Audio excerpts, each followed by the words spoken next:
अस्सलाम वालेकुम। हाँ साहब, तुहाडी मेहरबानी आ। जे खुदा नूं मनदे जे ना, खुदा ते तुहानूं यकीन है भी खुदा है तो तुसीं इकतदार छड्ड दिओ। आ मेरी हालत वेख लो यार पाकिस्तानियों, खुदा दी कसम। आ मैं 600 रुपया दिहाड़ी ते पट्ठे वड्ढण डिया किसे दे। मैट्रिक पास हाँ मैं। आ मेरा भाणजा है। खान साहब सुनी जाइयो, मैट्रिक पास की है इन्हें, कालेज पढ़न जोगे पैसे नहीं है ये कोल। शहर 20 किलोमीटर दूर है, 125-30 रुपए का पेट्रोल लगता है आन जान का, 50-100 रुपया रोटी का भी यदा लगता है। 18,000 रुपया असी कमाने, 3,000 तुसी बिजली का ठोकते हो, घ्यो तुसी 350 ते पहुँचाता, चीनी 120 ते पहुँचाती, पेट्रोल 125 ते। खुदा दा वास्ता खान साहब, या तो सानू मार दियो या तो तुसी गरीब ही खत्म कर दियो।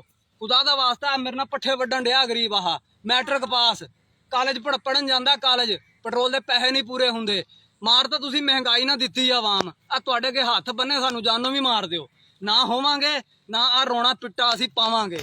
अज असी खुशहाल हुंदे, एक नवाज शरीफ दा दौर सी, कदी सानू परेशानी नहीं सी होई। 3 सालां च यही एक रट है, घबराना नहीं, घबराना नहीं, नहीं घबराउंदे। खुदा दा वास्ता जे मार ही दियो, घबराउंदे ही नहीं।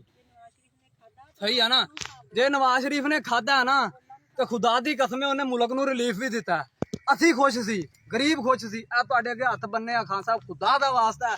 आ जेड़े एसियां दे विच बैठे ने ना, एक बारी तुसीं इन्हां नूं साडी जगह ते लिया के खड़े करो, सुबह तो लैके शाम तक वाओ, 600 रुपया इन्हां नूं दिहाड़ी दिओ, फिर मैं देखूंगा तुहाडा गुजारा हुंदा।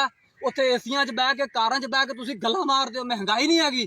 आ खुदा दा वास्ता जे, खुदा रसूल दा वास्ता जे, जेड़े जेड़े इकतदार दे बैठे ने, जे खुदा नूं मनदे जे ना, मुसलमान जे ना, या इकतदार छड्ड दिओ तो या इस गरीब आवाम दा कुछ ख्याल कर लो। आ होर 6 महीने ने, आप आ लीरो लीर भी नहीं रहनी गरीब दे उत्ते, सब मुक जाना। तुसीं खून चूस लिया गरीबां दा, तुसीं तबाह कर दित्ते गरीब। खुदा दा वास्ता साडी जान छड्ड दिओ। आ हथ बन्ने तुहाडे अगे, छड्ड दिओ साडी जान बस।